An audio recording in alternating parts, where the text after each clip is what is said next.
Hello दोस्तों, नमस्कार। मैं हूं अरुणिता। आप लोगों का स्वागत है मेरी चैनल पर। आज जो कहानी मैं सुनाने वाली हूं, कहानी का नाम है जादुई कहानी अर्जुन का सफ़र। अगर कहानी अच्छी लगी तो लाइक, सब्सक्राइब और शेयर भी कर देना, और हाँ, कमेंट करके ज़रूर बताना। तो शुरू करते हैं कहानी। बहुत समय पहले की बात है। एक छोटे से गाँव में एक बच्चा रहता था। उसका नाम अर्जुन था। वह गाँव का सबसे जिज्ञासु और रोमांचक बच्चा था। एक दिन अर्जुन ने गांव के पुराने पेड़ के पास एक चमत्कारिक पुस्तक पाई। पुस्तक में लिखा था कि यदि वह किसी विशेष समय पर पेड़ के नीचे बैठेगा तो उसके सामने एक नया दुनिया खुलेगा। अर्जुन ने उस पुस्तक को पढ़ा और तत्पश्चात वह उसी पेड़ के नीचे बैठ गया। और फिर हुआ एक अद्भुत चमत्कार। उसका गांव अब उसके सामने एक मानवता से भरा हुआ था। पहली बार उसने अपने गांव को इस रूप में देखा था। वहां लोग एक दूसरे से प्रेम भरे संबंध बना रहे थे और उनमें सहयोग और समर्थन था। अर्जुन बहुत हैरान था और वह यह समझ नहीं पा रहा था कि कैसे यह सब हो गया। तभी वह एक वृद्ध आदमी से मिला जिसने उससे कहा, बेटा, यह सब तुम्हारे विचारों की शक्ति है। उसने बताया कि अर्जुन की सोच में इतनी शक्ति है कि उसकी इच्छाएं और सपने सच हो रहे हैं।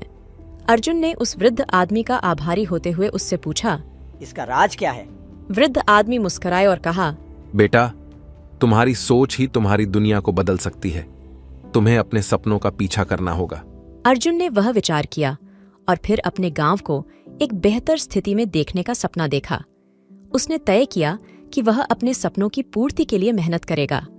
वह अपने गांव वालों को मिलकर के सहयोग करने का निर्णय लिया।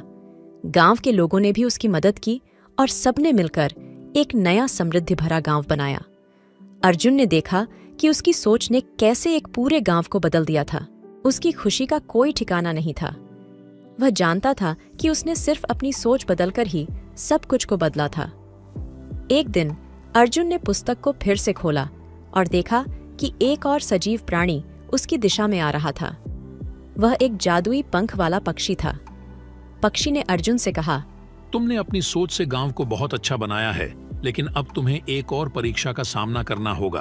अर्जुन ने उससे पूछा, कौन सी परीक्षा?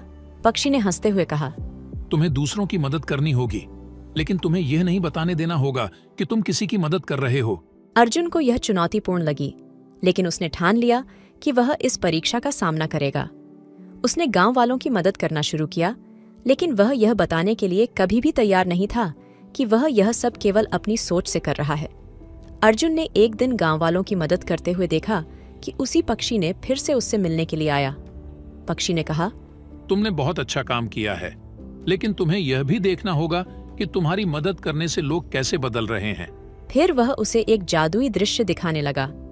अर्जुन ने देखा कि लोग अब एक दूसरे के प्रति अधिक समर्थ हो रहे थे और उनमें एक दूसरे के प्रति आदर था। पक्षी ने कहा, तुमने देखा, तुम्हारी सोच ने फिर से एक बड़ा चमत्कार किया है। अर्जुन ने मुस्कुराते हुए कहा, जी हाँ, मैंने समझा कि सोच ही एक जादुई ताकत है जो हमें और हमारे आसपास के लोगों को बदल सकती है। और इसी तरह अर्जुन ने अपनी सोच की शक्ति का सही उपयोग करके अपने गांव को बदला और आसपास के लोगों को भी प्रेरित किया। और इस कहानी से हमें यह सीखने को मिलता है कि हमारी सोच हमें वह बना सकती है जो हम चाहते हैं, और यह हमें और हमारे आसपास के लोगों को भी प्रभावित कर सकती है। अब जब आप इस कहानी को सुन रहे हैं, सोचिए, क्या आप भी अपनी सोच की शक्ति का सही तरीके से उपयोग कर रहे हैं?